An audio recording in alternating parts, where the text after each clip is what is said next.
Welcome to Stories of Brave Mothers, a channel dedicated to telling real and touching stories of brave mothers from around the world. How many mothers would be willing to face their own personal hell to save a child? This isn't just a story about courage. It's about a brave mother who spent her life running from the very thing that nearly killed her as a child.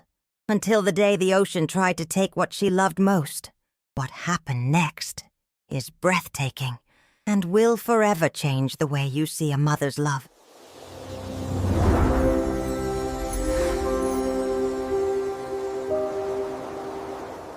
Emily had always had a troubled relationship with the ocean.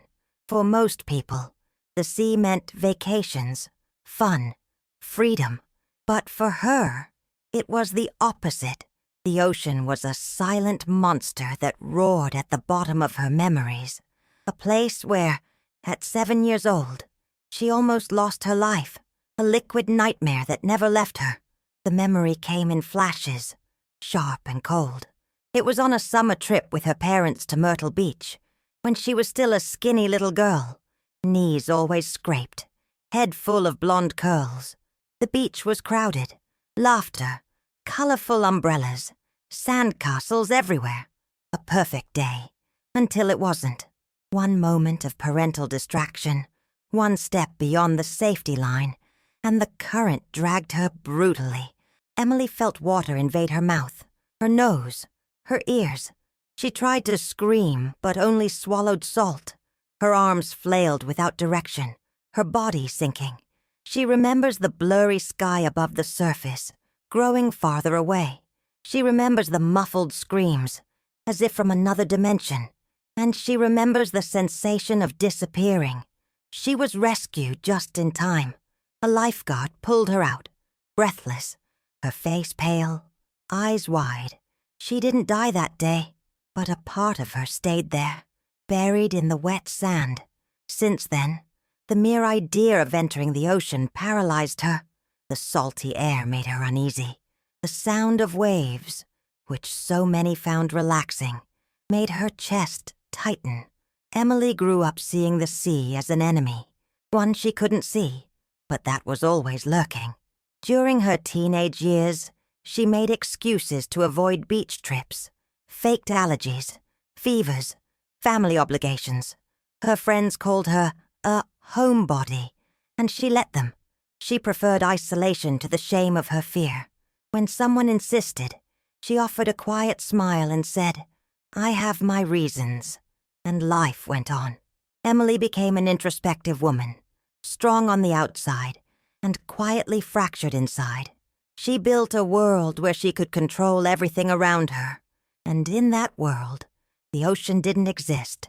She chose to live on the outskirts of Savannah, Georgia, in a modest house with open fields instead of beach views. She worked as a seamstress, turning fabrics into delicate pieces with steady hands and a focused heart. She was good at it, and in a way, sewing was her therapy, each stitch a way to keep her mind away from pain. Emily learned to live within limits. No surprises, no extremes. Her world was made of routine. Morning coffee, sunlight hitting the kitchen table, client orders sorted by color and urgency. At night, she listened to old music on the radio while hand-embroidering tiny flowers. It was a quiet life, but a safe one, and for a long time, that was enough. But nothing in the world prepared her for Noah.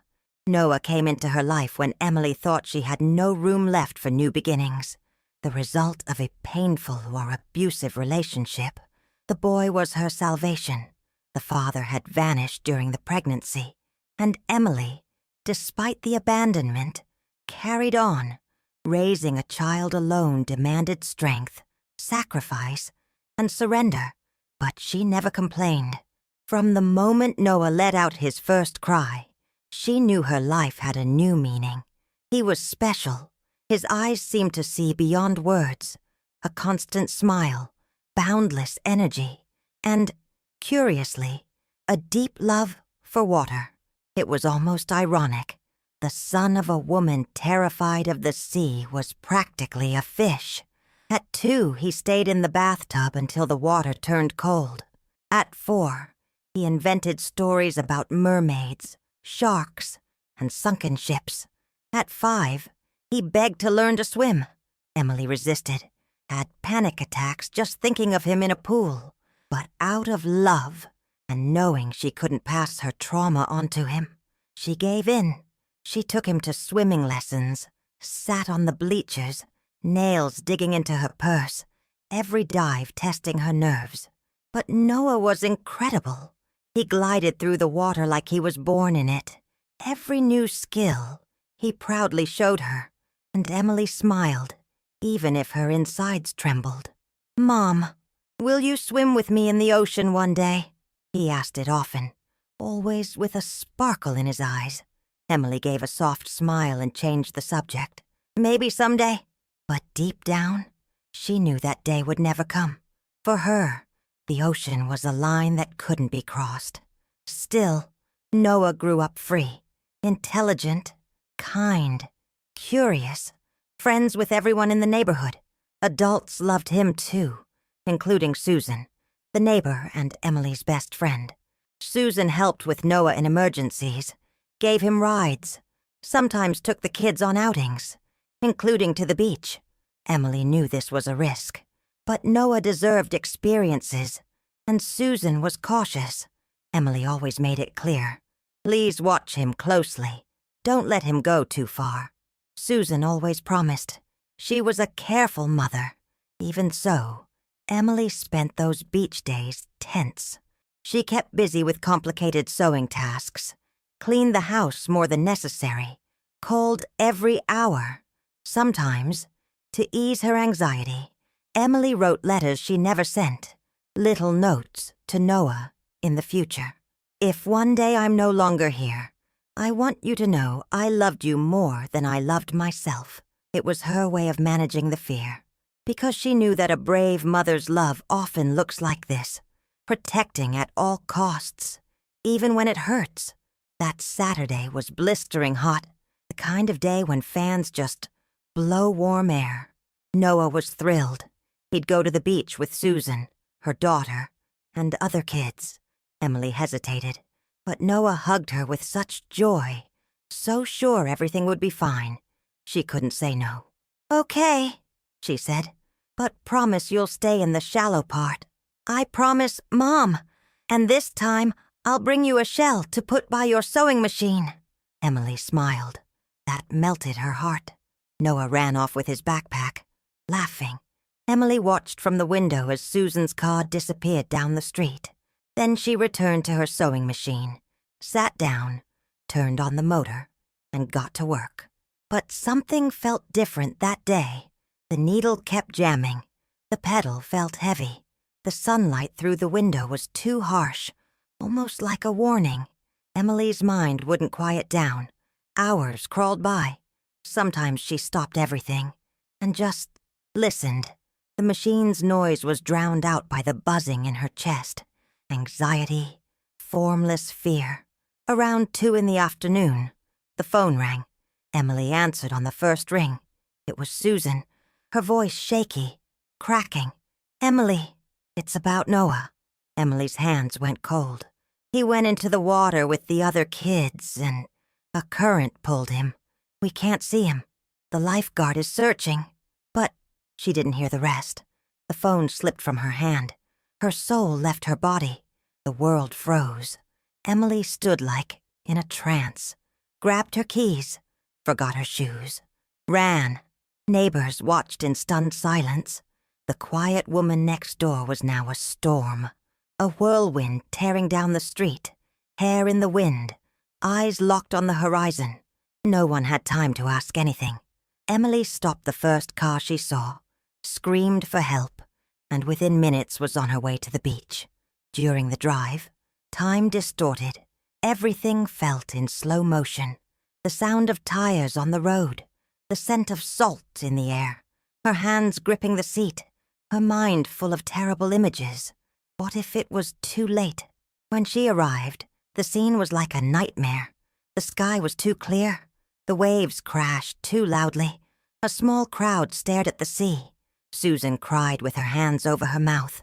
A lifeguard blew his whistle, dove, returned. People shouted, "There! To the right! Where is he?" The wind roared. Emily couldn't see Noah, couldn't see anything, only the ocean and her fear. But at that moment, something shifted inside her. The fear was old, very old, but the love was alive, hot, pulsing, instinctive. Emily walked to the edge of the sand, took off her blouse with trembling hands. Her bare feet burned. Her heart thudded like it might explode. But she didn't stop. The ocean roared. But so did she. Inside, every step was a defiance of her past. And then she stepped in. The shock of the cold water hit Emily's body like lightning. Her heart pounded so hard, it echoed in her ears. For a second, she felt an overwhelming urge to turn back. The childhood memories came rushing in. Suffocation, screams, the sensation of drowning. The sea roared like a beast, angry and wild, and each wave seemed to push her backward, as if saying, "You don't belong here." But Emily ignored it, one step at a time. She sank her feet into the shifting sand, feeling her legs lose stability. Her hands trembled. Her breath came in short bursts, but her eyes stayed locked on the horizon, searching for any sign of Noah. Nothing, only churning waves, foam, and the deafening sound of water crashing against itself. She didn't know how to swim properly. Her skills were minimal, instinctive at best, but that didn't matter now. Emily was no longer just a woman terrified of the sea. She was a mother, and her son was somewhere in those waters. Each movement felt unnatural. Her body was heavy. Her arms flailed without rhythm, her breathing ragged, yet she pushed forward. Stroke by stroke, she kicked, dove, searched. Nothing. Her eyes burned from the salt. Her chest ached, but she kept repeating to herself, silently, "You will find him. He needs you. Only you can do this."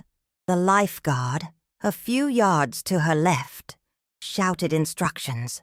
Emily couldn't hear them. It was as if she had entered a bubble of panic and love.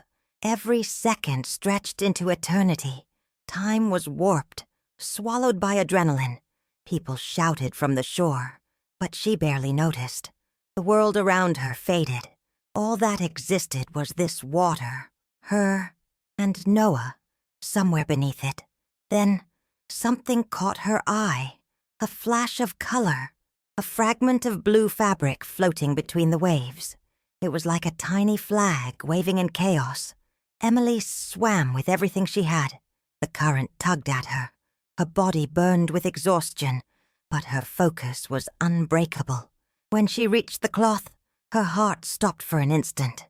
It was Noah's shirt, and just beneath it, his limp body, floating face down. His face was pale, his eyes closed. Water dripped from his lips. Emily grabbed him with both arms, pulling him tightly to her chest. She felt his weight, felt the terrifying silence of his stillness. "No, baby. Please, no." The whisper escaped her lips like a prayer. Holding him close, she turned toward the shore, and only then realized how far she had come. The coastline was distant, blurry, the current stronger than ever. And now, with Noah's weight, she couldn't swim like before. Every move was a fight against the sea and her own failing strength. Her muscles screamed, her lungs burned. But Emily couldn't stop. She looked at Noah. There was still life in him. There had to be. She refused to believe otherwise. Water surged up to her chin. She kicked harder, trying to lift them above the surface. She coughed, swallowed more salt, kicked again. Voices grew louder. Someone yelled, "There! I see them!" Another lifeguard dove in. Emily could barely see through the blur of salt and tears. And then, for the first time in years, she felt something stronger than fear. She felt certainty. She had done the impossible. The lifeguard reached them. "I've got him!" he shouted, pulling Noah from her arms. Emily resisted, wanting to hold on, but her body gave out. Her legs collapsed. Her head tilted back. Everything went dark. Emily woke up coughing, lying on the sand. Someone pressed on her chest. The bitter taste of seawater filled her mouth. When she opened her eyes, the sky was hazy. Faces hovered above her. Her first word was, "Noah." No one answered.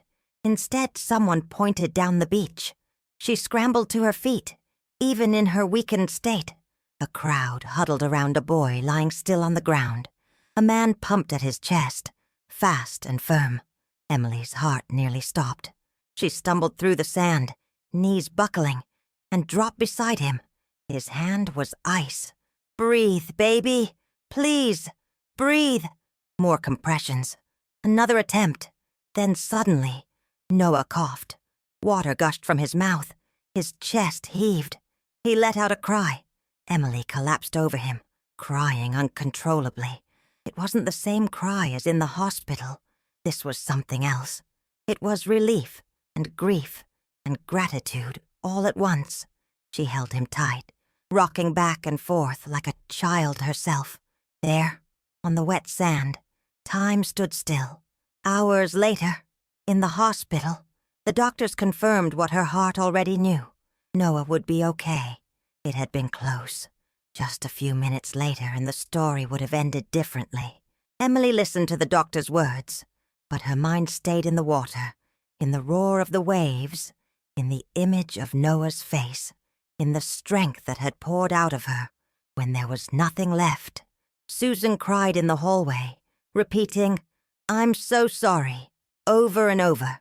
Emily hugged her, without anger, without blame. What had happened wasn't anyone's fault. Life was like that, full of risk, of turns. No one could have predicted the ocean would try to take what she loved most that day, but it didn't. Not from this mother. That night, Emily sat at Noah's bedside, watching him sleep. His chest rose and fell softly.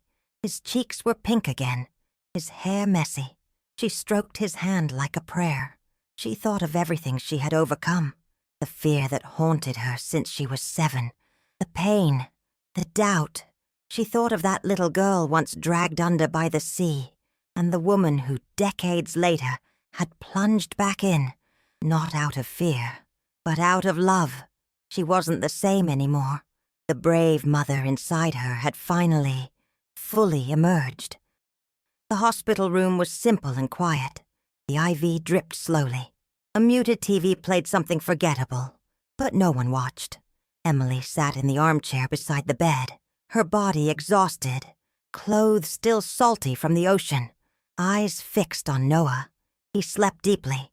The sound of the heart monitor was the most beautiful music she had ever heard.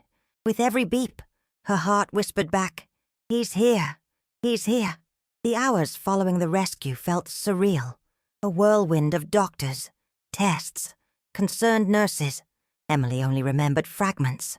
The echo of voices, the feel of the gurney's wheels, the damp towel over her shoulders. Her body ached everywhere. Small cuts from the sand, pulled muscles from panic swimming. But none of it mattered. Noah was alive, and that was everything. The next morning, the doctor came in smiling. "He's out of danger. It was a close call, but your son is strong." Emily exhaled softly. After everything, even breathing felt like a gift. "He can go home tomorrow," the doctor added, "but he'll need rest." She nodded quietly. That day, Emily never left his side. When Noah woke up, tired and groggy, she held his hand tightly and whispered, "You're safe now, baby. Mommy's here."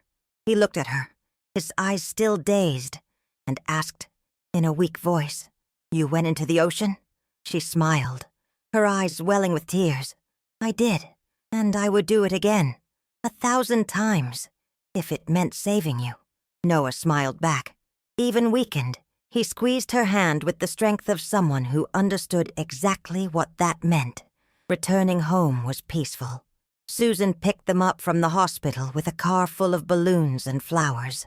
The neighbors, who had followed the whole ordeal with held breath, welcomed mother and son with hugs, casseroles, and tears. Emily was never one to be in the spotlight, but that day she couldn't hold back. People came with admiring eyes, saying things like, "You're a hero." She didn't know how to respond. She never saw herself that way. But slowly, a quiet truth settled in her chest. She had done something few would dare. She had conquered the impossible. In the following days, Noah recovered quickly. He ate well, laughed again, wandered around the house with light steps. Emily, however, still carried the weight of what happened. She slept little, woke up at night to the sound of phantom waves. But unlike before, she no longer ran from the fear. She faced it now, not with panic, but with reverence, like someone who had stared into the mouth of a beast and come back alive. One morning, as Noah played outside, Emily opened an old drawer. Inside were faded childhood photos. One of them, yellowed with time, showed her family at Myrtle Beach, the last time they were at the ocean together. She saw herself, small, wide-eyed, holding her father's hand. She remembered the near drowning, the horror, but also that she had survived. And now, decades later, she had survived again, this time by choice. As summer faded, Emily's story started to spread, first among neighbors, then the city. A local paper published a piece titled, "Mother Faces Ocean, Rescues Son from Death." A regional news channel called, requesting an interview. Emily hesitated. She didn't like attention.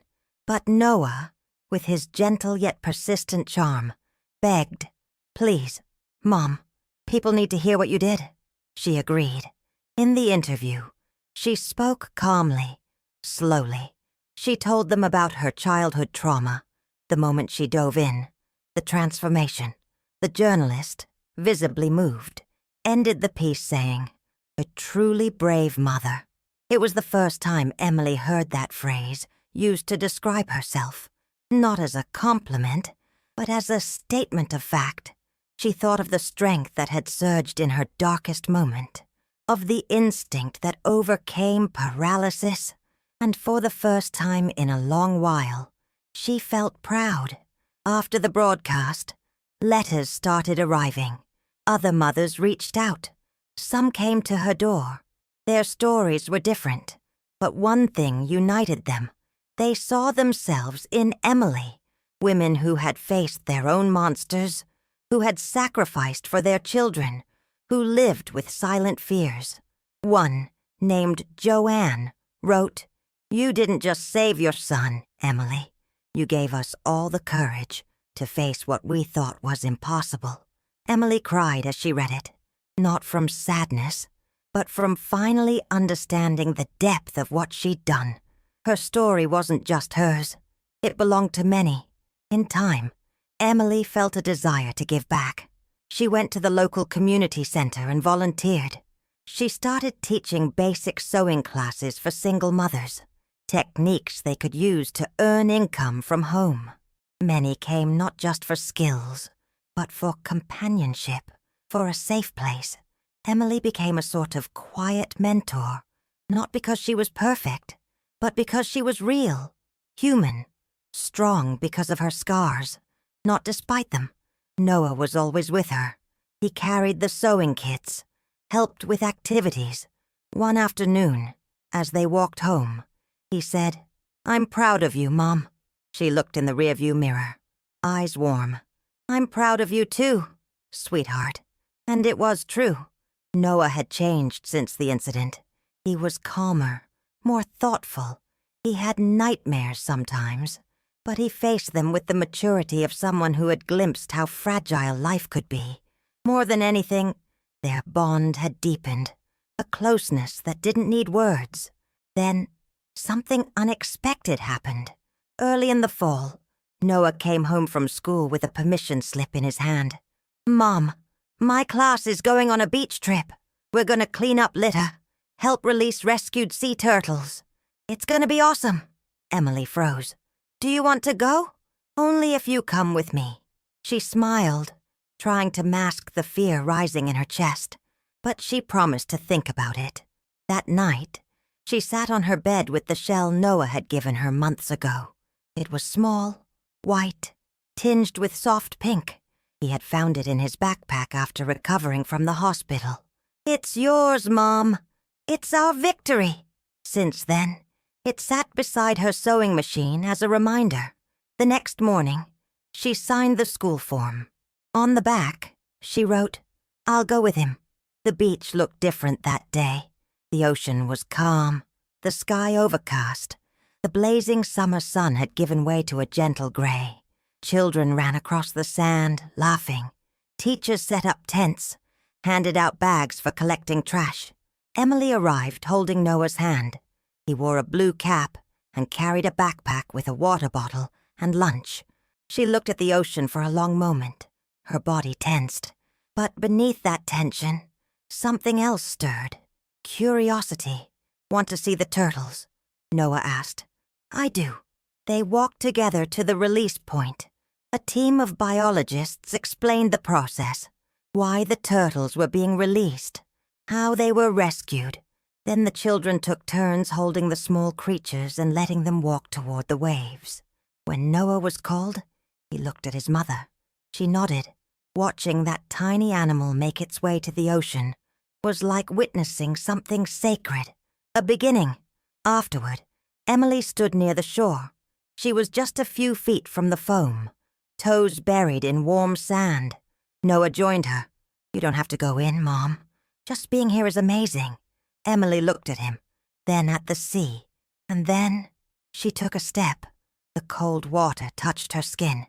She closed her eyes, waited for the panic, but it didn't come.